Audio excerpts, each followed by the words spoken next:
हरिओम। स्वागत है आप सभी का आज के इस व्याख्यान में।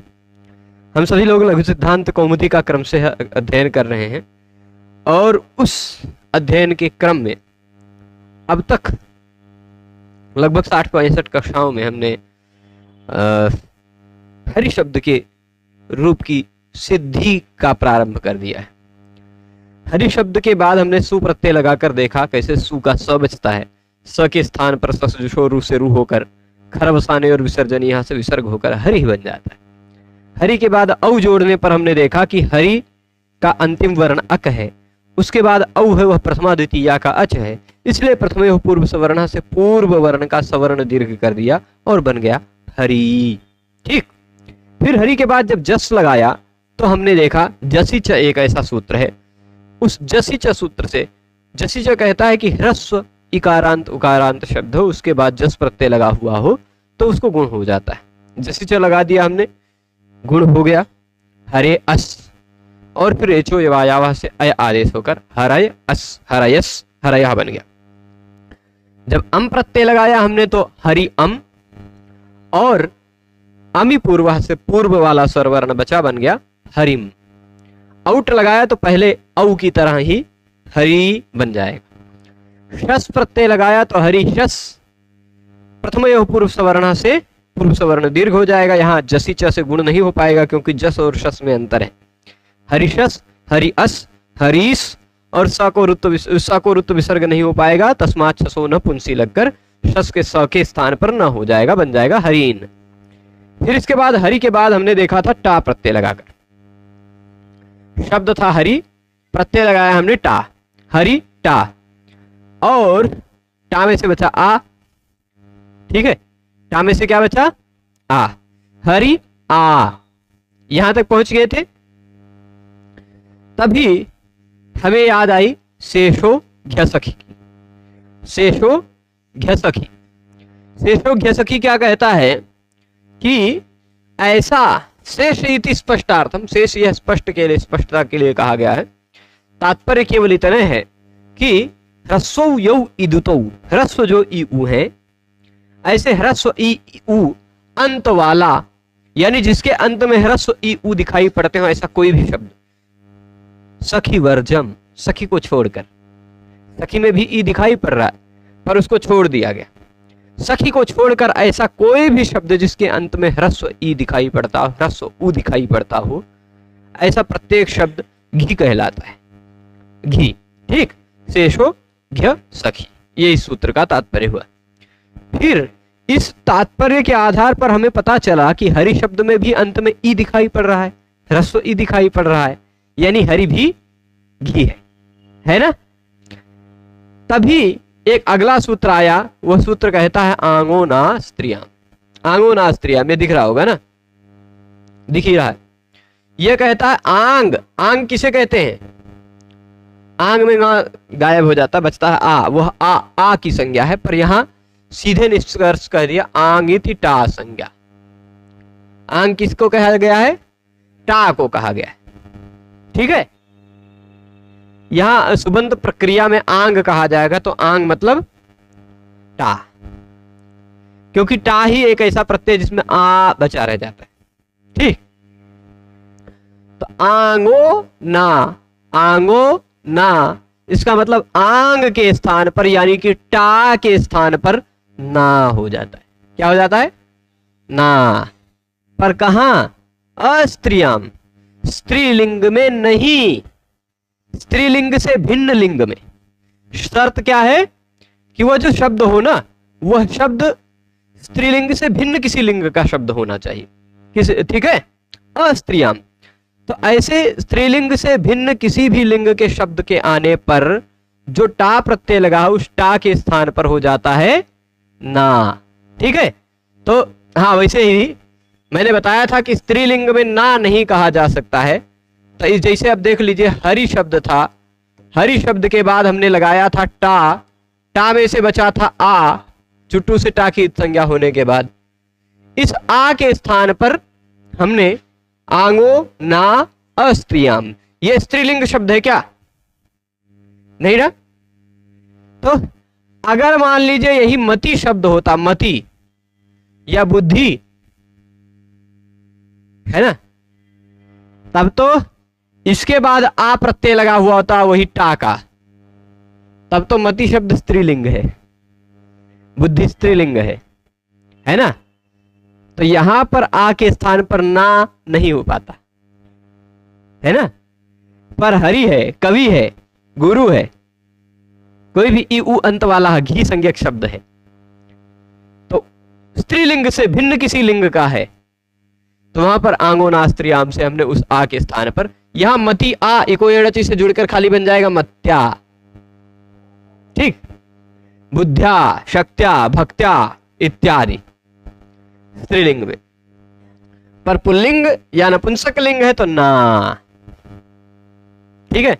आंगो नास्त्रियाम से हमने क्या कर दिया, ना कर दिया, इसके स्थान पर हरिधन ना हो गया, हरि ना। अब आपने एक नियम पहले भी पढ़ा होगा कि कहीं भी शब्द में र दिखाई पड़ रहा हो या षटकोण वाला श दिखाई पड़ रहा हो, तो र और श के बाद आने वाले न के स्थान पर ना हो जाता है, जाना था। पर वो यहां भी आप देखेंगे र के तुरंत बाद न नहीं है, बीच में एक वर्ण है, वो वर्ण क्या है, ई, ई अट में आता है। तो अट को पांगनुम व्यवायपी एक नियम पढ़ा है हमने, उस नियम से ना के स्थान पर ना कर दिया तो बन गया क्या, हरिणा, ठीक है। यहां तक पहुंच जाएंगे। इसके बाद हरिणा के बाद जब हमने सीधे भ्याम प्रत्यय लगाया, कौन सा प्रत्यय, तो कुछ नहीं करना, हरि के बाद भ्याम प्रत्यय लगाएंगे, जोड़ दीजिए, बन जाएगा हरिभ्याम, लिखना नहीं है, ठीक है, कुछ नहीं, कोई उसमें और कोई नियम लगाना ही नहीं है, क्योंकि संधि का हरि में अंतिम वर्ण ई है, भ्याम का पहला वर्ण भ है, इन दोनों में संधि होती हो ऐसा कोई उदाहरण नहीं मिलता, आई और भ में कोई संधि हो जाती हो, ठीक है। और दूसरी चीज, शब्द का अंतिम वर्ण यदि अ होता तो सुपिचा लग गया होता, शब्द का अंतिम वर्ण अ नहीं है, इसलिए सुपिचा नियम भी नहीं लग पाएगा। तो सीधे कुछ नहीं करना, हरि के बाद भ्याम जोड़ दिया, हरिभ्याम। फिर हमने भिस जोड़ा, कौन सा प्रत्यय, भिस, हरि भिस। किसी भी शब्द का अंतिम वर्ण स दिखाई पड़ता हो तो एक नियम विसर्ग संधि प्रकरण में ही हमने पढ़ा है। यहां आप शब्दों की सिद्धि में जितने भी हरि शब्द को बनाने में खाली 3 नियम और पढ़ने हैं आपको नए, बाकी पुराने पढ़े हुए नियम ही लगेंगे। तो यहां पर एक नियम आपको याद आ रहा होगा, स स जुषो रुह। वह कहता है शब्द का अंतिम वर्ण स हो तो उस स के स्थान पर रू हो जाता है, इस स को हमने हटाया, इसके स्थान पर कर दिया रू, हो गया। रू में से जैसे रू में से ऊ की उपदेश है, जनुनासिक इत से इत संज्ञा होगी, तस्य लोपा से लोप हो जाएगा, और फिर उसके स्थान पर खरवसाने और विसर्जन यहां से विसर्ग होकर हरि भी, कवि भी, गुरु भी, भानु भी इत्यादि इत्यादि रूप बनेंगे, ठीक है। ये हो गया। इसके बाद अब हमने प्रत्यय लगाया कौन सा, थोड़ा सा ऊपर लेके चले चलते हैं। आंगो नास्त्रियाम तो समझ ही गए हैं, है ना, आंगो नास्त्रियाम समझे हैं ना। ये कहा कि घी के पर में आने वाला, घी के पर में आना चाहिए। हरि की घी संज्ञा है, ये हम जानते हैं, क्योंकि ई उ अंत में आ रहा है, ई या उ उसके अंत में आ रहा है। घी के पर में आने वाले आंग के स्थान पर ना हो जाता है, स्यात मतलब हो जाता है। अस्त्रियाम, स्त्रीलिंग से भिन्न किसी लिंग में होना चाहिए वह, ठीक है। तो हरि स्त्रीलिंग से भिन्न लिंग में है ही। आंग किसे कहा जाता है, तो कहते हैं आंग इति टा संज्ञा, आंग टा को कहा जाता है, ठीक है। तो हरिणा बन गया, हरिभ्याम बन गया, हरि भी बन गया, बना लिया ना हमने। अब आगे आ जाते हैं, हरि के बाद प्रत्यय कौन सा लगाया है, हरि गे, चार टा भ्याम भिस, गे भ्याम भ्यस, ऐसे प्रत्यय हैं। तो गे प्रत्यय लगाया हमने हरि के बाद। अच्छा, ये 24 प्रत्यय जो है ना, 21 प्रत्यय जो हैं, सातों विभक्तियों में लगने वाले 21 जो प्रत्यय हैं, इनमें से 4 प्रत्यय थोड़े से अलग टाइप के हैं। वो 4 प्रत्यय कौन से हैं, ये है एक है ngसी, है ना, एक है ngस, एक है गी। एक व्यक्ति हमारे सामने पढ़ रहा था, ये डे, डसी, डस, डी, ये प्रत्यय नहीं है, ये गे, ngसी, ngस, गी। अगर डस पढ़ेंगे तो फिर वो डस लेगा। तो ये चार प्रत्यय में एक विशेषता सामान्य देख रहे होंगे आप। कौन सी विशेषता? कि इन चारों में पहला अक्षर ङ दिखाई पड़ रहा है, दिखाई पड़ रहा है ना। और चारों में प्रत्यय का पहला वर्ण ङ यानी कवर्ग है, इसलिए लशक व तद्धिते से ङ की इत संज्ञा होती है कि नहीं? किसकी इत संज्ञा होती है? ङ की क्या होती है? इत संज्ञा होती है ना। ङ की इत संज्ञा होती है। तो इस ङ और इत को अगर हम जोड़ दें तो क्या कहा जा सकता है? ऐसा कह सकते हैं कि ङित है ये चारों प्रत्यय ङित है कि नहीं? ङ की इत संज्ञा वाले हैं। ङ की इत संज्ञा जिसमें होती हो वह ङित, ट की इत संज्ञा जिसमें होती हो वह टित, च की इत संज्ञा जिसमें होती हो वह चित। ऐसे ही किसी भी वर्ण की इत संज्ञा जिसमें होती हो वह वैसा इत जोड़ दीजिएगा, है कि नहीं? समझ रहे हैं? तो क की इत संज्ञा कित, ख की इत संज्ञा हो खित, ग की इत संज्ञा हो गित, घ की इत संज्ञा हो घ इत्यादि, तो घित है ना। चजो कुह घित, तो गित कहेंगे सूत्र में। तो पाणिनि जी गित कह रहे हैं, तो गित का मतलब ऐसा प्रत्यय जिसमें ङ की इत संज्ञा भी हो। अगर हम कह दे कि जो ये 21 प्रत्यय हैं सातों विभक्तियों के, इन 21 प्रत्ययों में गित प्रत्यय कौन कौन से हैं, तो आप आराम से बताएंगे कि गे, ngस, ngस, गी, यही चार हैं ज्यादातर। फिर अच्छा, वित्त प्रत्यय कौन सा प्रत्यय है? वित्त, आप कहेंगे ये वित्त दो तरह से बनाया जा सकता है। वह की जिसमें इत संज्ञा हुई हो वो भी वित्त, उ की जिसमें इत संज्ञा हुई हो वो भी वित्त। कैसे भाई? उ इत, उ जिसमें इत संज्ञा हुई हो वह वित्त है। जैसे सु प्रत्यय क्या है? वित्त। सु में से उ की इत संज्ञा होती है कि नहीं? आउट, औ जस में तो किसी की इत संज्ञा, हाँ जस जित है। जस क्या है? जित प्रत्यय, ज की इत संज्ञा हुई। शस प्रत्यय शित है, आउट प्रत्यय टित है, टा प्रत्यय भी टित है ना, ट की इत संज्ञा हो रही। फिर इसी के बाद भ्याम भीष में किसी की इत संज्ञा नहीं होती है। गे में गित है, ngसी भी गित है, ngस भी गित है। ओस और आम में किसी की इत संज्ञा नहीं होती है। भ्याम भ्यस में भी किसी की इत संज्ञा नहीं होती। गी खाली गित है। ओस भी किसी की इत संज्ञा नहीं होती। सुप पित है, प की इत संज्ञा वाला। ठीक है, तो सभी प्रत्ययों में किसकी किसकी इत संज्ञा हो रही है, भी आप बात समझ गए होंगे। ठीक है ना। तो अभी ये एक नियम, ये मैं इतनी भूमिका बता रहा था खाली इस सूत्र को समझाने के लिए। अब इस सूत्र पर हम आएंगे, घेर नीति। घेर नीति देखने में या सुनने में थोड़ा खतरनाक लग रहा होगा, ये कौन सा सूत्र आ गया? घेर नीति है ना, किसी को घेरने की बात कर रहा है ऐसा लग रहा होगा आपको, है ना। घेरने वेरे की बात नहीं है यहां पर। घेह गीति, घेह गीति। घेह मतलब घी संज्ञक होना चाहिए। कैसा होना चाहिए? घी संज्ञक। भाई घी का घेह बन गया, अभी हरी का हरेह बनाएंगे तो आपको पता चलेगा घी का घेह कैसे बनेगा, वो भी ये वाला नियम लगाएंगे तब बताएंगे। ठीक, तो घी ये क्या कह रहा है? घेह। घेह मतलब कोई शब्द कैसा होना चाहिए? घी संज्ञक होना चाहिए। शब्द कैसा होना चाहिए? घी संज्ञक। इसमें देख लीजिए दो चीजें ही दिख रही होंगी, घेह गीति, है कि नहीं? खाली इतना दिख रहा है, दिख रहा है ना। अच्छा, घेह में विभक्ति लगी हुई है षष्ठी, गीति में लगी हुई है विभक्ति सप्तमी, जैसे अची इत्यादि में, है कि नहीं। तो गीति में लगी हुई है सप्तमी विभक्ति, इसका मतलब यह सूत्र जो कोई भी कार्य करने को कह रहा है वह कार्य गित प्रत्यय से पहले के वर्ण के स्थान पर होगा, है कि नहीं। और घेह में लगी हुई है षष्ठी, यानी यह सूत्र जो कुछ भी कार्य करेगा वह घी के स्थान पर करेगा, है कि नहीं। तो जैसे मान लीजिए हरि शब्द के बाद हमने प्रत्यय लगाया चतुर्थी एक वचन का गे। कौन सा प्रत्यय लगाया? गे।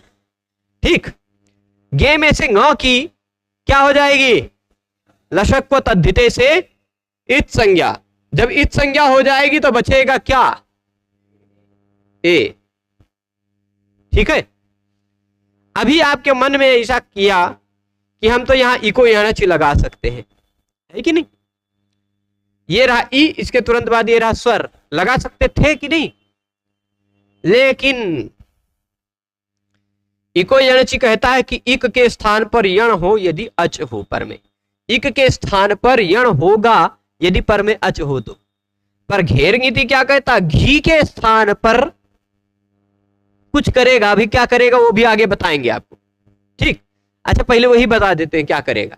जरा इस 6 ये 7 3 111 आप खोजिए, इससे पहले कहीं 108 में आपको ये शब्द दिखाई पड़ जाएगा। ह्रस्व से गुणा अभी ऊपर आप पढ़े हैं 108 में, है ना। तो घे गीति गुणा, बस इतने मतलब है इस सूत्र का। अब देखिए इकह यण अचि, है ना। उसने कहा इकह यण अचि, इसने क्या कहा? घे गुणा गीति। इको यणचि की तरह आप मिला लीजिए। वो कह रहा था इक के स्थान पर, ये कह रहा घी के स्थान पर। उसने कहा था कि यण होगा, इसने कहा कि गुण होगा। उसने कहा था पर में अच होना चाहिए, इसने कहा कि पर में गित होना चाहिए। अब आप बताइए कौन कॉमन नियम है, कौन विशेष नियम? वो तो भाई वह सामान्य नियम था इको यणचि, यह विशेष नियम था। क्यों विशेष है, कैसे पहचानेंगे? वह कहता था कि भाई कैसा भी स्वर वर्ण हो इको यणचि लगेगा, पर घेर गीति कब लगेगा? यदि गित प्रत्यय हो तभी, है कि नहीं। इको यणचि पहले कैसा भी इको हो लग जाएगा, पर घेर गीति कब लगेगा? जब घी संज्ञक शब्द का इको हो, है कि नहीं, तभी लगेगा। घी संज्ञा वाला कोई शब्द हो तभी लगेगा, नहीं तो नहीं लगेगा, है ना। मान लीजिए मती और ए होता, वो क्या नदी और ए होता, तो घेर गीति नहीं लगता, क्योंकि घी संज्ञा ही नहीं थी, है कि नहीं। तो घी संज्ञा भी होनी चाहिए, उसके बाद गित प्रत्यय भी होना चाहिए, तो घी संज्ञक शब्द के स्थान पर गुण हो जाता है। अब पूरे हरि के स्थान पर क्या होने लगा, है कि नहीं। जैसे इको यणचि ने कहा था इक के स्थान पर यण होगा, वैसे घे ने कहा घी संज्ञक के स्थान पर गुण होगा। तो घी संज्ञक खाली ई थोड़े ना है, घी संज्ञक तो हरि है, पूरे हरि के स्थान पर गुण होने लगा। दोनों तरह से यहां समाधान दिया जा सकता है। एक समाधान यह दिया जा सकता है इको गुण वृद्धि, कहेगा कि गुण और वृद्धि कहा जाए कि गुण करो या वृद्धि करो, तो गुण और वृद्धि केवल इक के स्थान पर होता है। ठीक, तो हरि में केवल जो इक ई है उसी के स्थान पर गुण होगा। ठीक, दूसरी तरह से अलोन्त्य से घेह में लगा हुआ है षष्ठी, है कि नहीं। षष्ठी निर्देश के द्वारा जो कार्य किया जा रहा है वह अंतिम वर्ण के स्थान पर होगा। तो षष्ठी निर्देश के द्वारा घेह के द्वारा कहा गया कार्य, गुण करने का कार्य हरि के अंतिम वर्ण के स्थान पर होगा। हरि का अंतिम वर्ण क्या है? ई, उसके स्थान पर हो जाएगा गुण। गुण मतलब क्या? अ ए ओ। हरि में से ई हटेगा, उसके स्थान पर गुण आ जाएगा, है ना। अ ए ओ, इन्हीं तीनों में से तो आएगा। अधेंग गुण आप पढ़ चुके हैं। ई हटाया हमने, कौन सा लेके आएंगे यहां पर? ई का उच्चारण स्थान क्या है? तालु। आ का क्या है? ये रिजेक्ट हो जाएगा, है ना। इसका क्या है उच्चारण स्थान? कंठ, ओष्ठ। तालु तो इसमें है ये नहीं, तो ये भी रिजेक्ट हो जाएगा। इसमें कंठ भी है लेकिन साथ साथ तालु भी मिल जाता है ना, कंठ तालु। तो ई के स्थान पर गुण होगा तो क्या हो जाएगा? ए। यानी हरि में जो ई है वह ई हट जाएगा और आ जाएगा उसके स्थान पर ए। इसके बाद क्या होता है वो आप आज संधि में पढ़ चुके हैं ना। यही उदाहरण हुआ था, कोनो दूसरा उदाहरण नहीं था। हरे ही बनाया था, कोई दूसरा उदाहरण नहीं था, यही उदाहरण था ना। हरे धन ए, हमने वहां हरे धन ए बताया था। यह नहीं बताया था कि गे प्रत्यय का ए है, और यह भी नहीं बताया था कि हरि शब्द का घेर गीति से गुण होकर हरे बन गया है। यह हरे कहां से आया यह भी नहीं बताया था वहां पर। ए क्या है यह भी नहीं बताया था। पर अब आप समझ गए होंगे कि हरि शब्द का चतुर्थी, हरि शब्द के बाद चतुर्थी विभक्ति के एक वचन का जब गे प्रत्यय लगाएंगे तो हरि ए बचेगा। घेर गीति सूत्र कहेगा घी संज्ञक के बाद अगर गित प्रत्यय लगा हुआ होगा, कि संज्ञा वाला प्रत्यय लगा हुआ हो, तो घी संज्ञक के स्थान पर गुण हो जाता है। अलौंत्य और इको गुण वृद्धि के सहयोग से अंतिम इक के स्थान पर गुण होगा, तो हरि के इक के स्थान ई के स्थान पर गुण होकर हरे बन जाएगा।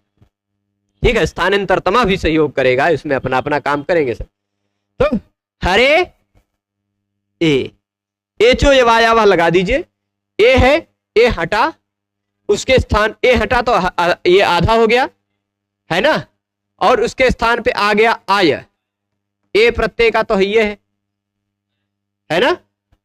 अब ये या और ए को हम मिला देते एक साथ तो बन गया ये क्या बन गया ये, और इस र आधा इसमें आ को मिला करके पूरा कर लेते हैं तो बन गया हरे ये बन गया ना।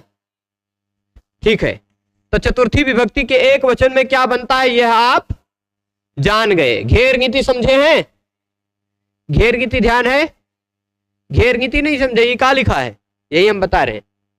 घेर गीति, घे मतलब घी संज्ञकस्य, गीति यानी गित प्रत्यय लगा हुआ हो। कैसा प्रत्यय? गित प्रत्यय लगा हुआ हो। घी संज्ञक शब्द के बाद गित प्रत्यय लगा हुआ हो तो घी संज्ञक शब्द को गुण हो जाया करता है। ठीक, तो घी संज्ञक शब्द है हरि, उसके बाद गित प्रत्यय लगा, यानी ये कहां कहां लगेगा ये नियम? यह नियम कहां कहां लगने लगेगा? गे, ngसी, ngस, गी, सभी शब्दों में नहीं, केवल घी संज्ञक शब्दों में। ठीक है, घी संज्ञक शब्द भी होना चाहिए, गित प्रत्यय भी होना चाहिए, दोनों बातें रहेंगी तभी यह नियम लगेगा।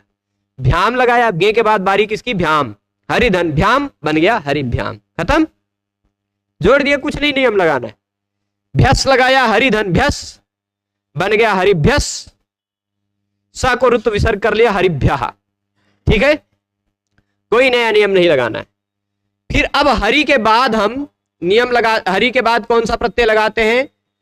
ngसी, भ्याम और भ्यस पंचमी में भी लगाएंगे तो इसे हरिभ्याम हरिभ्या बन जाएगा, है कि नहीं।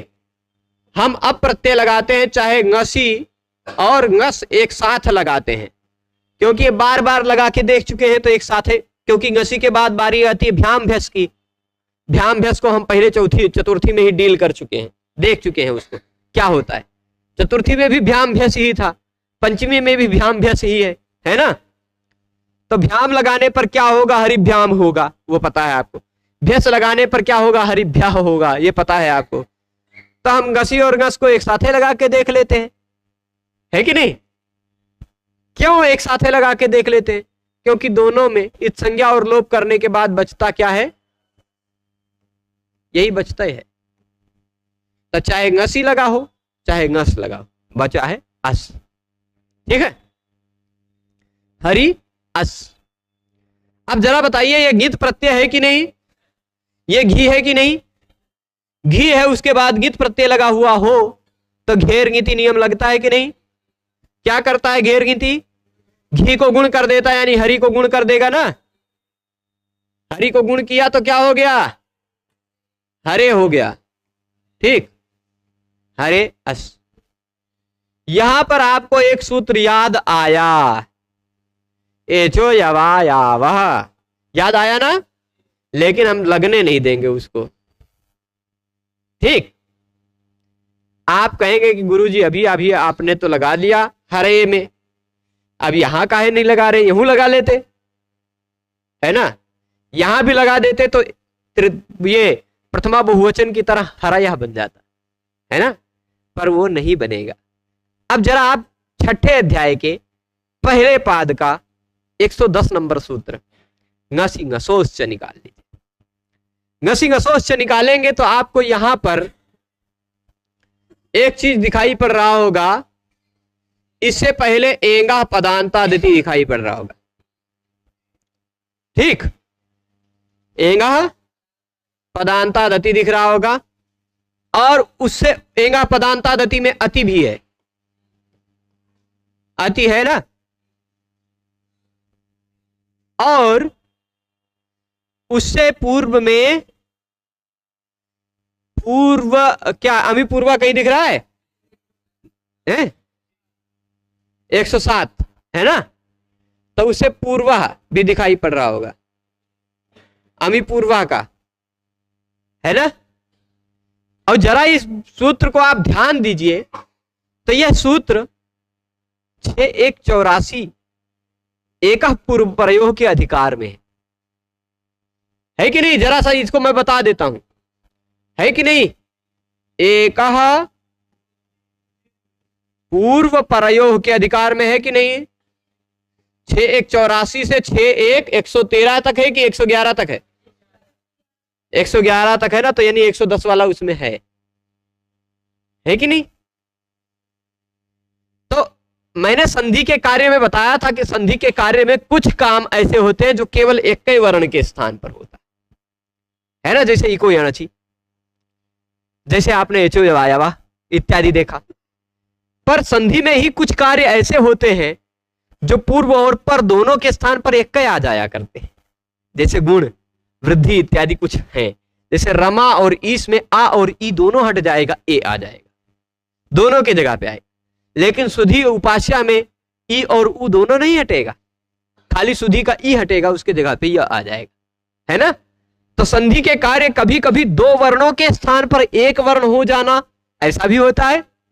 कभी कभी पूर्व वर्ण के स्थान पर कुछ दूसरा वर्ण आ जाना, ऐसा भी होता है। कभी कभी केवल पर वर्ण के स्थान पर भी कुछ दूसरा वर्ण आ जाना, ऐसा भी होता है ना।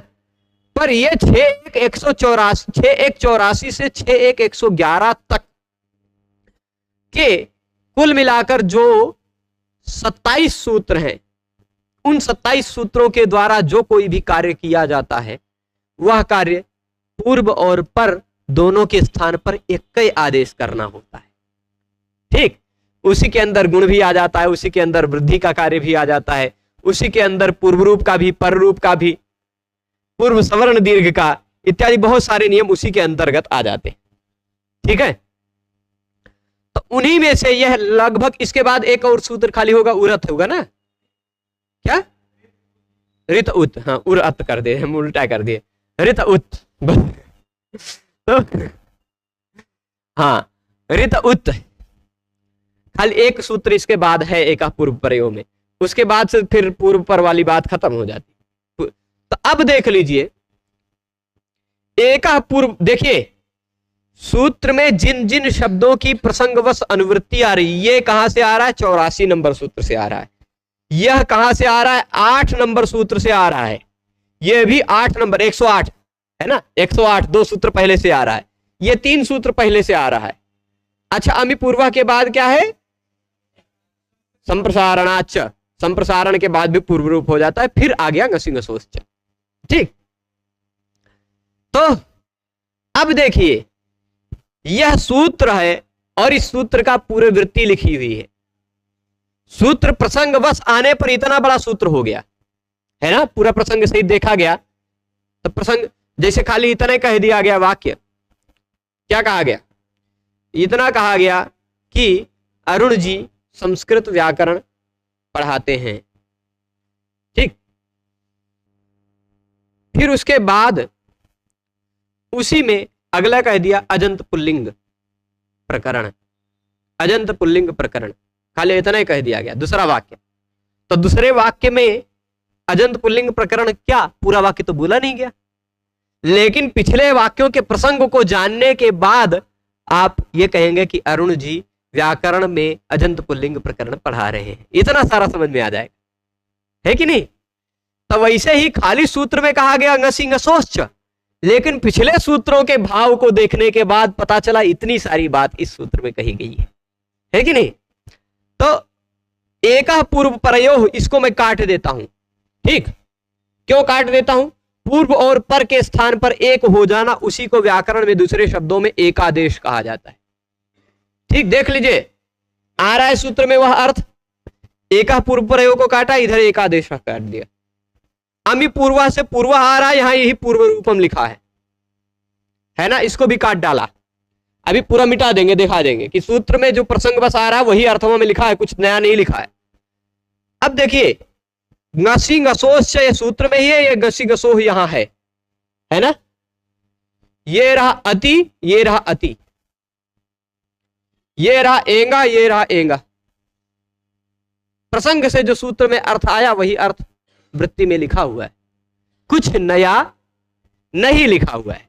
ठीक है, चलिए इसको मैं पूरा मिटाता हूं, पहले एक बार घोचा पूछा हो गया है तो इसको फिर से, क्योंकि आप जान रहे हैं कि प्रसंगवश आए हुए शब्द ही इस सूत्र की वृत्ति में है, तो अब दोबारा नहीं लिखूंगा, यही सूत्र की वृत्ति से ही समझाऊंगा।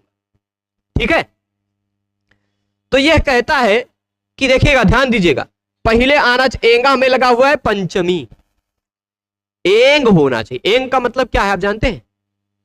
एंग किसे कहते हैं? ए ओ है ना एंग, तो पहले आना चाहिए ए या ओ। क्या आना चाहिए? उसी के तुरंत बाद ngसी या ngस का आ आना चाहिए। ngसी ngसोह अति, एंगा पदांतादति सूत्र आप पढ़े होंगे, बढ़िया से समझे होंगे कि पद का अंतिम वर्ण हो एंग, उसके बाद आ रहा हो कोई भी अ, तो पूर्व और पर के स्थान पर पूर्व रूप हो जाता है हरे अव, हरेव, विष्णोव। ये हमने देखा है उदाहरण अच संधि में, देखा है ना। उसी तरह का वह पदांत में करता था, यह पदांत की अपेक्षा नहीं रखता। ठीक है, क्योंकि ngसी ngसोह कह दिया है, ngसी और ngस प्रत्यय का अ होना चाहिए, तो ngसी और ngस प्रत्यय का अगर अ है तुरंत बाद में, तो सीधी सी बात है कि वह पद का अंतिम वर्ण हो ही नहीं सकता। ngसी और ngस से पहले आने वाले की पद संज्ञा भला कैसे होगी? स्वादिष्ट सर्वनाम स्थान से भी नहीं हो सकती, क्योंकि ये चीज हम रोक लेगा, भ संज्ञा कर देगा, है कि नहीं। तो अब देखिए, एंग होना चाहिए शब्द का, शब्द में क्या दिखाई पड़ना चाहिए? एंग। उसके तुरंत बाद ngसी या ngस, ngसी या ngस का अ होना चाहिए। ठीक है, क्या होना चाहिए? ngसी या ngस का अ। ये देख लीजिए, पद में अंतिम में एंग दिखाई पड़ रहा ए हरे में, उसी के तुरंत बाद ngसी या ngस का अ दिखाई पड़ना चाहिए। दिख रहा है? यानी सूत्र जो कह रहा है वो यहां दिखाई पड़ना चाहिए आपको। शब्द में आपको दिखाई पड़ रहा हो एंग, उस एंग के तुरंत बाद आपको दिखाई, एंग यानी ए ओ, उस एंग के तुरंत बाद आपको दिखाई पड़ना चाहिए ngसी या ngस का अ। तो ये रहा ngसी या ngस का अ, है कि नहीं। तो ये ए और ये अ, ये ए और ये अ, इन दोनों में से पूर्व रूप हो जाता है एक आदेश। दोनों ए और अ में से पूर्व वाला बचेगा, बाद वाला पूर्व में ही समाहित हो जाएगा। तो ए और अ में से क्या बचा? केवल ए बचेगा, यह अ इसी में ही समाहित हो जाएगा, पूर्व रूप हो गया। ठीक है, इसी को कहा गया पूर्व रूप। एकादेश होना मतलब दोनों हटे, दोनों के स्थान पर पूर्व वाला आ गया। ठीक है, पूर्व रूप एकादेश हो गया, बन गया हरेश, बना ना। यानी एचो यवायावा बेचारा नहीं लग पाया, क्योंकि अगर एचो यवायावा लगा देते तो ngसी ngसोस च की बारी ही नहीं आती, है कि नहीं। ये समझ गए, ngसी ngसोस च की बारी ही नहीं आती, क्योंकि सब जगह जहां भी ngसी ngसोस च लग रहा है वहां पहले एंग होना चाहिए, उसके बाद ngसी और ngस का अ होना चाहिए। तो एंग रहेगा, उसके बाद अ रहेगा, तो सीधी बात है एचो यवायावा लगेगा सब जगह। अगर हम सब जगह एचो यवायावा ही लगाते जाएं तब तो ngसी ngसोस च की बारी ही नहीं आएगी, है कि नहीं। इसलिए यह ngसी ngसोस च एचो यवायावा का अपवाद बनकर यह काम करेगा, कहेगा कि ngसी या ngस का अ हो एंग के बाद, तब पूर्व रूप हो जाता है, यानी पूर्व वाला वर्ण केवल बचता है। बन गया हरेश। स के जगह पे आपको कुछ नहीं करना है, ससजो रू से रू करके रा बचाकर खर बसाने और विसर्जन यहां से विसर्ग कर लेना। हरे बन गया, हरे हरे, पंचमी में भी हरे, षष्ठी में भी हरे, कवे। इसी तरह अगर भानु होता तो भानोह, ऊ को गुण हुआ होता ओ, एंगा पदांता दति नहीं, एंगा घसी घसोच लगकर ओ भी रहता तो भी तो लग जाता ना, ओ होता तो भी तो नियम वही लगता। ठीक है, तो हो जाएगा हरे हरे, दो दो बार लिखा हुआ देख लीजिए, बना दो दो बार, पंचमी में भी हरे, षष्ठी में भी हरे, एक वचन वाला, ngसी और ngस लगा तो सीधी बात है कि ngसी ngसोच दोनों बार लगेगा। पूरी सूत्र की वृत्ति का अर्थ समझ गए होंगे, एंग होना चाहिए पहले, उसके बाद ngसी या ngस का अ होना चाहिए, तो दूर पूर्व और पर के स्थान पर पूर्व रूप एकादेश हो जाता है। ठीक, समझ गए हैं, हरे हरे दोनों बार बना लेंगे। अब ngसी और ngस की बात खत्म, भ्याम भ्यस की भी बात खत्म है ना। ngस के बाद फिर बारी किसकी आई, ओस की, है ना, किसकी बारी आई, हरिधन ओस। यहां ओसीच तो नहीं लगेगा ना, क्योंकि ओसीच कब लगता है, जब शब्द का अंतिम वर्ण अ हो तब, है ना। तो इको यणची जी को तो आपने पढ़ा ही है, लगा के देख लीजिए, ये रहा ई इक, उसके तुरंत बाद ये रहा अच, इको यणची लगकर ई के जगह पे क्या हो गया, देखिए ई हटा तो ये र हो गया आधा, है ना, उसके तुरंत बाद ये रहा य आ गया, है ना, ई के स्थान पर यह आ गया। इसी को जोड़ लीजिए, देखिए ह है, अगर र के तुरंत बाद कोई व्यंजन आता हो, रेफ के बाद कोई व्यंजन आता हो, तो र उसी के ऊपर चढ़ जाता है ना, और यह आधा था, उसी के बाद ओ जुड़ गया, स को रुत विसर्ग कर लीजिएगा, बन जाएगा हरियो, ऐसा बन जाएगा। स को सजो से रू कीजिएगा, खरवसाने विसर्जनीय से विसर्ग कर लीजिएगा, बन जाएगा हरियो, बना ना, दो बार बनेगा, क्योंकि दो बार ओस प्रत्यय लगता है, षष्ठी में भी सप्तमी में भी। ठीक है, अब ओस के बाद बारी आई किसकी, आप चलिए तनी, थोड़ा सा सीजन नहीं है फिर भी आम देख लिया जाता है ना, हरि और आम, षष्ठी बहुवचन का, हरि आम। जब भी आम प्रत्यय लगता है तो आपको दो सूत्र जरूर याद देने हैं, आमी सर्वनाम न सुट, ह्रस्व नद्यापो नुट। अम और आम में अंतर होता है, अम होता तो अमी पूर्वा, ठीक, या अम नहीं आम है, तो आम लगा हो तो आपको आमी सर्वनाम न सुट या तो ह्रस्व नद्यापो नुट। यदि सर्वनाम शब्द है तो सुट आगम होगा, यदि शब्द का अंतिम वर्ण ह्रस्व है, या तो शब्द नदी है, या तो शब्द आप प्रत्ययांत है, तो नुट हो। यहां देखिए शब्द का अंतिम वर्ण ह्रस्व है, इसी कारण आम को हो जाएगा नुट आगम। कौन सा आगम हो जाएगा, नुट, इसी आम का अंग बन जाएगा। अब बेचारा आम नहीं बचा, ये नुट का न जुड़ जाने के कारण यह आम जो था यह नाम बन गया, न आम।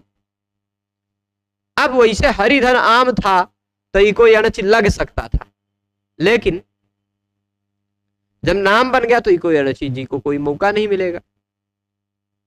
लेकिन एक सूत्र आपने और पढ़ा था रामाणाम की सिद्धि में, नामी, नाम प्रत्यय यदि पर में दिखाई पड़ रहा हो, कौन सा प्रत्यय, आम नहीं, नाम प्रत्यय यदि बाद में दिखाई पड़ रहा हो तो उससे पहले आने वाले ह्रस्व को दीर्घ हो जाता है।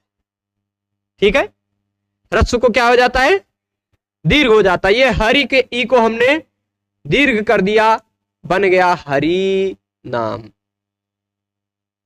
ठीक, यहां तक पहुंचे, नाम ही लगा। अब इसके बाद एक और नियम आपने पढ़ा ही है, अट कुप्वांग नुम व्यवायेपि। ये रहा र, ये रहा न, इस र और न के बीच में ई का व्यवधान है जो कि अट में आता है, इसलिए अट कुप्वांग नुम व्यवायेपि सूत्र से इस न के स्थान पर हो जाएगा अणा। जैसे रामाणाम में हमने किया था वैसे ही यहां भी हो गया, बन गया हरिनाम, ये वाला बन गया ना, सभी से बना, हरि आम जोड़ेंगे बन जाएगा हरि नाम। अब अंतिम नियम पढ़ना है हमको, और फिर उसके बाद अंतिम नियम पढ़ना है। फिर इसके बाद बारी आ जाएगी इसकी सखी शब्द की, ठीक है। और वह नियम जो है अंतिम नियम, देखिए पूर्व रूप यहां तक पहुंच गए, घसी घसोच तक समझ गए हैं ना बढ़िया से। अब आ जाते हैं हम अच्च घेह।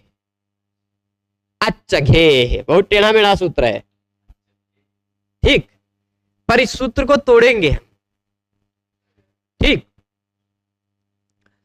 जरा इस सूत्र को आप देखेंगे तो इस सूत्र में पहले से क्या क्या अनुवृत्ति आ रही है, उस अनुवृत्ति को भी आपको ये दिखाई पड़ रहा होगा। इदुद्भ्याम एक सूत्र दिखाई पड़ रहा होगा, ठीक।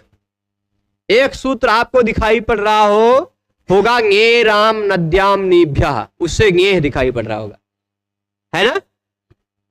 ङे राम नद्याम नीभ्यः में ङेह मोटे अक्षरों में दिखाई पड़ रहा होगा, है कि नहीं।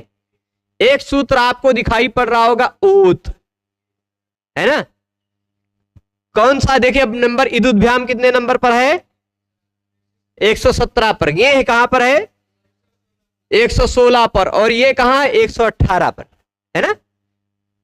तो 116, 117, 118 और ये रहा 119, है ना। सीरियल से आए हैं तो सिंपल सी बात है। और अच्छा, इस अच्छ घेह में आपको अच्छ गच्छ ये सब कुछ दिखाई पड़ रहा होगा, ये कुछ नहीं है, इसको हम तोड़ देते हैं। अच्छ को तोड़ दें, इसको ऐसे काट देते हैं और इसके जगह पर लिख देते हैं अत च। अत च बन जाता अच्छ। चुनाचु आप नियम पढ़ चुके हैं। अत का मतलब क्या होता है, अ, ह्रस्व अ, ठीक है। बाकी घेह का मतलब आप जानते हैं। अब पूरे सूत्र का प्रसंग से जो निकला हुआ सूत्र है, उस प्रसंग से निकले हुए सूत्र के आधार पर मैं अर्थ बताता हूं। घेह का मतलब घी के स्थान पर, घेह का मतलब घी के स्थान पर। च का मतलब भी, अत मतलब अत च यानी अ भी हो जाता है। किसके स्थान पर, घी के स्थान पर ह्रस्व अ भी हो जाता है।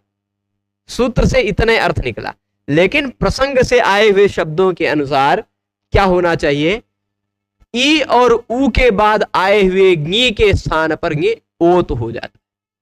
क्या हो जाता है, ओत। ओत मतलब ओ। जरा यहां हम लिखते हैं और फिर घटाते हैं। हरी है, उसके बाद प्रत्यय लगा हुआ है गी। गी में से लशक व तद्धिते नियम लगाकर हमने ङ की संज्ञा कर ली, कर ली ना। यहां पर समझिएगा कई नियम लग रहे हैं, कई नियम आपको फंसाएंगे, पर मैं पूरा एक एक बताऊंगा, एक एक यहां तक पहुंच जाएंगे। हरि गी के बाद हरि ई। एक नियम आपको लगने लगेगा आपके मन में कि चलो हम अका सवर्ण दीर्घा से दीर्घ कर डालें, मन करेगा ना, पर अभी मत कीजिएगा, ठीक है। दूसरा नियम आपके मन में आएगा, कहेगा हमने घेर नीति पढ़ा था, ये रहा घी संज्ञक शब्द, ये रहा गित प्रत्यय। घी संज्ञक शब्द के बाद गित प्रत्यय आ रहा हो तो ई के स्थान पर गुण हो जाता है, ए हो जाता है ना। वो भी अपना काम करना चाहा, है कि नहीं। लेकिन अच्छ घेह इन सब पर भारी पड़ेगा, सबको रोक लेगा, ठीक है। यह क्या कहेगा, घी संज्ञक शब्द होना चाहिए, है कि नहीं। वह घी संज्ञक शब्द में कौन सा प्रत्यय आना चाहिए, गे प्रत्यय आना चाहिए। कौन सा प्रत्यय, लिखा है गे, जैसे हरि का हरे बन जाता है वैसे गी का गेह बन गया है कि नहीं। तो गेह मतलब गे के स्थान पर, गी के स्थान पर। गेह का मतलब क्या होता है, गी के स्थान पर। जैसे हरि का हो गया हरे, वैसे गी के बाद आप ngस प्रत्यय लगाएंगे तो गी ngस, गी अस, गेस, गे अस और फिर गेस हो जाएगा। स को रुत्व विसर्ग करके गेह बना लेंगे, जैसे हरि का हरे अभी बनाए ही। तो गेह का मतलब क्या है, गी के स्थान पर, यही अर्थ लिया जाएगा ना। गी के स्थान पर ओ हो जाता है, ठीक। हम गी हटा दें, चले गी के स्थान पर ओ हो जाता है। ठीक, सूत्र में ई ऊ के बाद आना चाहिए। किसके बाद? इत उत भ्याम, इत उत भ्याम, ई और ऊ के, इसमें पंचमी लगी हुई है, यानी ई और ऊ के पर में आ रहा हो गे, गी गी गे नहीं, ई और ऊ के पर में आ रहा हो गी, तो उसके स्थान पर हो जाता है ओ। चलिए कर डाला, पर यह सूत्र खाली इतने काम नहीं करता। घे अत च, घी संज्ञक के स्थान पर अ भी कर देता। अब घी संज्ञक के स्थान पर अ कर रहा है, मतलब पूरे हरि के स्थान पर अ कर देगा क्या? नहीं, अलोन्त्यस्य के आधार पर पता चलेगा कि घी संज्ञक का अंतिम वर्ण जो ई है उसके स्थान पर अ कर देगा। ठीक है, अलोन्त्यस्य के आधार पर पता चलेगा कि इसके अंतिम वर्ण ई के स्थान पर वह अ कर देगा। तो हरि में जो ई था वह अ हो जाएगा, बन जाएगा हर, हर ओ। ये रहा आ, ये रहा ओ, वृद्धि रेचि से कर दीजिए वृद्धि, हो जाएगा, बन जाएगा क्या? हरव। बनाना ये वाला, लेकिन फिर से समझिएगा, क्योंकि मैं जान रहा हूं इसमें कई दांव पेच है। एक का सूत्र दोनों काम कर रहा है, सूत्र है एक, काम कर रहा है दो, क्योंकि दो काम कहा है इस सूत्र में। ठीक है, प्रसंग आपको इसलिए अष्टाध्यायी से देखना पड़ता है, इसीलिए मैं आपको अष्टाध्यायी से देखने को बताता हूं। अब देखिए सूत्र में कितना खतरनाक लिखा हुआ है, इदुभ्याम उत्तरस्य ङेरोत। अब आप तोड़ के पढ़ेंगे तभी समझ में आएंगे। इत उत्भ्याम मतलब ई ऊ के बाद, ई ऊ के बाद, उत्तर से मतलब तस्मादित्य उत्तर से, पंचमी लगी हुई है तो पंचमी जिसमें लगी हुई उत्तर के स्थान, तो ई ऊ के पर में आने वाले गी के स्थान पर ओ हो जाता है। ये नहीं, औत है, औत, ओत मैं कह रहा हूं, औत है ना, औत है। हाँ, अरे हम कहां से ओत कर रहे हैं भाई, हाँ चलेगा, औ है। हाँ, अभी गी के स्थान पर क्या हो जाता है? सूत्र औत है, ओत नहीं है ना, ओत लिखा, औत है, देख लीजिएगा। एक मिनट, अब देखिएगा किस पुस्तक में हो सकता है औत लिखा हो, कुछ पुस्तक में ओत लिखा हो, पर होता है औत ही।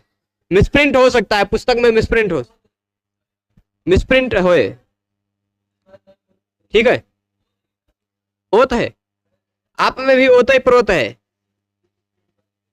एक बार हम 7-1-118 औत ही है, ठीक।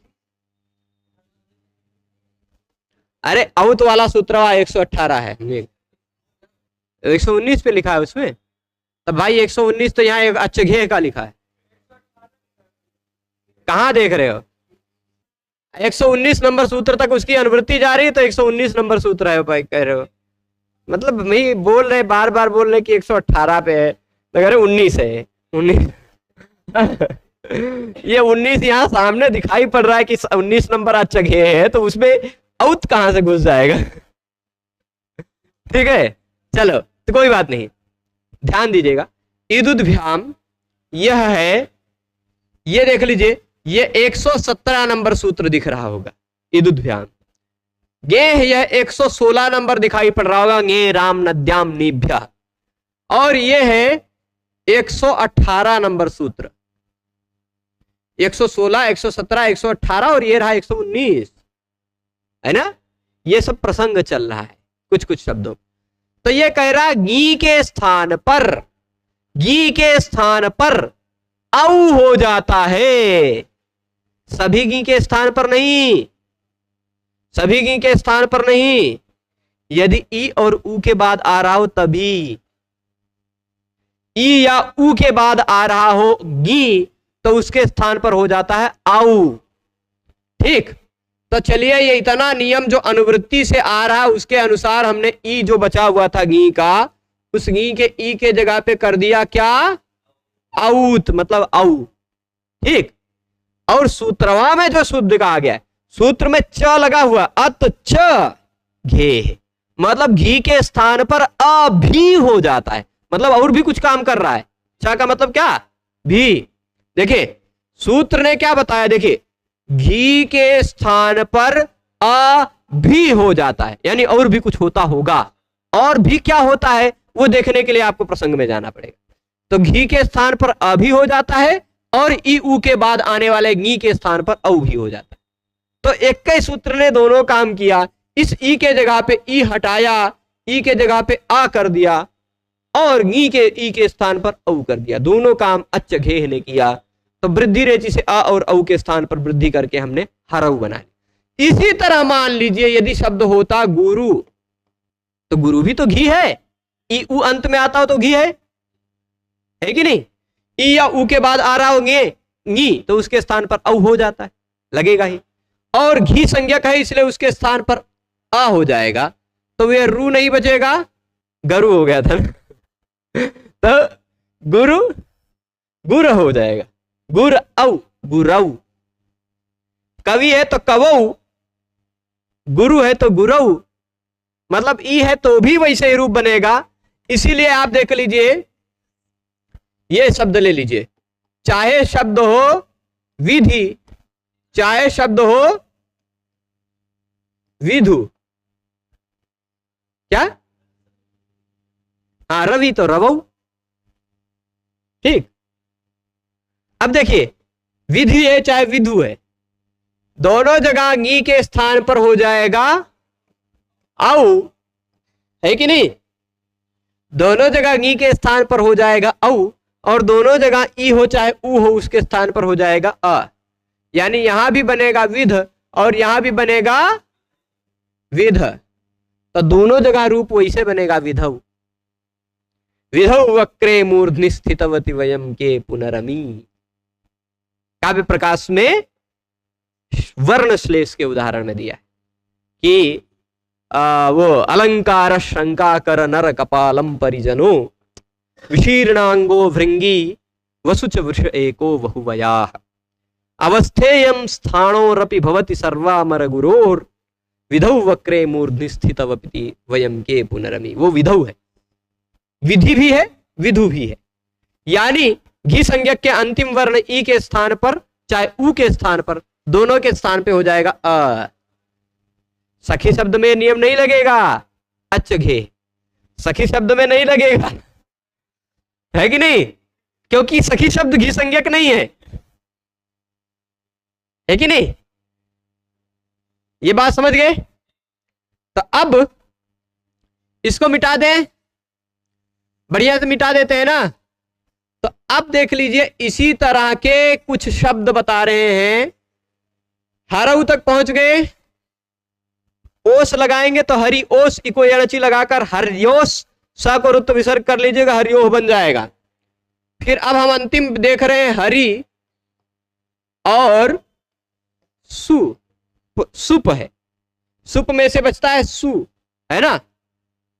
फिर आपने एक नियम पढ़ा था कि इण अथवा कवर्ग के बाद, इण अथवा कवर्ग के बाद आदेश या प्रत्यय का स आता हो तो उस स के स्थान पर मूर्धन्य श हो जाता है। तो इस स के स्थान पर हमने कर दिया मूर्धन्य, केवल आदेश प्रत्यय नियम लगाकर बन गया हरिशु। क्योंकि इससे पहले इण है ई तो इण में आता ही है, सीधी बात है ना? तो बन गया हरिशु ये पूरा। तो संबोधन में भी हमने बना लिया था ना, संबोधन में ह्रस्व से गुणा नियम लगाया था। तो हरे, इस तरह से हमने हरि का हरि हरि हराया, सु लगाया तो ससजुषो रू से रू करके विसर्ग करके हरि बना लिया। औ लगाया तो प्रथम एवं पूर्व सवर्णा से पूर्व सवर्ण, जल्दी जल्दी में पूरा बोलना हो, एक बार हल्के से रिवीजन हो जाएगा पूरा हरि शब्द। औ लगाया हमने तो हरि औ में प्रथम एवं पूर्व सवर्णा से पूर्व सवर्ण दीर्घ ई को दीर्घ करके हरि बना लिया। जस लगाया तो हरि जस, चुटु से इत संज्ञा करके हरि अस, और जसी च से गुण करके हरे अस, एचो यवायावा से आदेश करके हरायस, हरायस, स को रुत्व विसर्ग करके हराया। अम लगाया तो अमी पूर्वा से पूर्व रूप करके हरि अम को पूर्व रूप करके हरिम। आउट लगाया तो पहले की तरह ही प्रथम पूर्व सवर्ण से पूर्व सवर्ण दीर्घ होकर हरि। शस लगाया तो हरि अस, प्रथम पूर्व सवर्ण से पूर्व सवर्ण दीर्घ होकर हरीस, और स के स्थान पर तस्मात् छसो न पुंसी से न होकर हरीन। फिर टा लगाया तो क्योंकि हरि शब्द की घी संज्ञा है, आंगो ना स्त्रियाम ने कहा कि टा के स्थान पर हो जाएगा ना, तो हरि ना, ना को अटकुपांग व्यवाय पी से ना को ना कर दिया तो हरिणा। भ्याम लगाया तो हरिभ्याम, भिस लगाया तो हरिभी, केवल स को ऋतु विसर्ग करना। गे लगाया तो घेर नीति नियम लग गया। घी जो हरि शब्द है उसको गुण करके हरे कर दिया, हरे ए, एचो जवायावा अय आदेश करके हरये। भ्याम लगाया तो हरिभ्याम, भ्यस लगाया तो हरिभ्या, ngसी लगाया तो हरि ngस, हरि अस, है ना। हरेश मतलब क्या हो गया, घेर नीति से गुण होगा, हरे अस, हरेश, और हरे अस हुआ पहले, फिर घसी घसोच से पूर्व रूप होकर हरेश, और स को ऋतु विसर्ग करके हरे। भ्याम भ्यस लगाकर हरिभ्याम हरिभ्या बन जाएगा। नस लगाया तो हरे फिर से बन जाएगा, घसी घसोच नियम लगकर। ओस लगाया तो इको यणची लगकर हरि ओस, हरिओस, हरिओह बन जाएगा। आम लगाया तो ह्रस्व नद्यापो नुट से नुट होकर हरि आम, हरि आम होने पर नुट होकर हरि नुट आम, हरि न आम, हरि नाम, और नाम इसे दीर्घ करके हरि नाम, अटकुपांग नुम व्यवाय पी से न कोना करके हरि नाम। ठीक, नियम सभी पहले पढ़ चुके हैं। फिर गी लगाया तब बड़ा सा नियम लगा, अच्छ घे है छोटा सा पर काम बड़ा कर रहा है ना। तो ई के स्थान पे आ कर दिया और गी के स्थान पर औ कर दिया। ठीक, तो हर औ, हरऊ। ओस लगाया तो हरिओस, और सुप लगाया तो हरि सु, मूर्धन्य कर लिया। ठीक है, संबोधन में जब हमने सु लगाया तो हरि सु, हरि स, ह्रस्व से गुणा ने हरि को गुण कर दिया, हरे स, और एक ह्रस्वात संबुद्धे से संबुद्धि का स लुप्त हो गया, हरे, हे हरे। औ जस लगाएंगे तो हरि और हरया प्रथमा की तरह ही बन जाएगा। ठीक है, तो इतना पूरा स्पष्ट है हरि शब्द। इसी तरह एवं कव्यादय, एवं कवि आदय, इसी तरह कवि इत्यादि शब्द भी बन जाएंगे, कवि इत्यादि शब्द भी बन जाए। अच्छा चलिए, हरि ही था तो कवि ही, हरि कवि, हरयः कवयः। ठीक, हरिम कविम, हरि कवि, हरीन कवीन, हरिणा कविना। यहां केवल अंतर आएगा क्योंकि अटकुप्वांग नुम व्यवाय भी नहीं लग पाएगा, केवल इतने, है ना। फिर हरिभ्याम कविभ्याम, हरि भी कवि भी, हरये कवये, हरिभ्याम कविभ्याम, हरिभ्यः कविभ्यः, हरेः कवेः, हरिभ्याम कविभ्याम, हरिभ्यः कविभ्यः, हरेः कवेः, हर्योः कव्योः, हरिणाम कविनाम। यहां न रहेगा, णा नहीं हो पाएगा क्योंकि शब्द में र नहीं दिखाई पड़े। हरऊ कवऊ, ठीक, और हर्योः कव्योः, हरिषु कविषु। हे हरे, हे कवे, हे कवि, हे हरि की तरह हे कवि, हे हरयः, हे कवयः।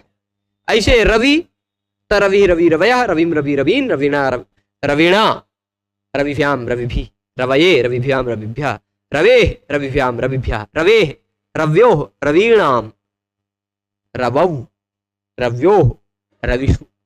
ठीक है, स्पष्ट है।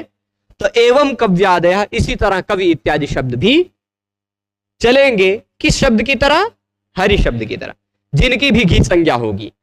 घी संज्ञा वाले इकारांत शब्द सभी इसी तरह चलेंगे।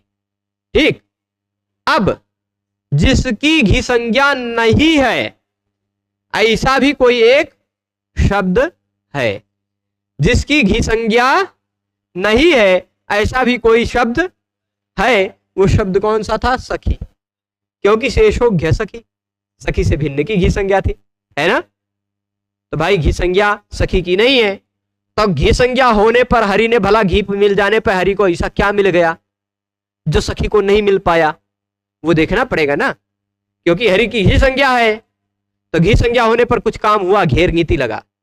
घी संज्ञा होने पर कुछ काम हुआ, आंगो नास्त्रियाम लगा। घी संज्ञा होने के कारण अच्छ घेह लगा, है ना। पर सखी में ये सब नियम नहीं लग पाएंगे, तो सखी में कैसे रूप बनेगा वह शब्द हम कल देखेंगे। आज हरि शब्द पर ही रोकते हैं। सभी लोग जुड़े रहे उसके लिए सभी को बहुत बहुत धन्यवाद। नमो नमः। ठीक है, यही समाप्त करते हैं। नमो नमः।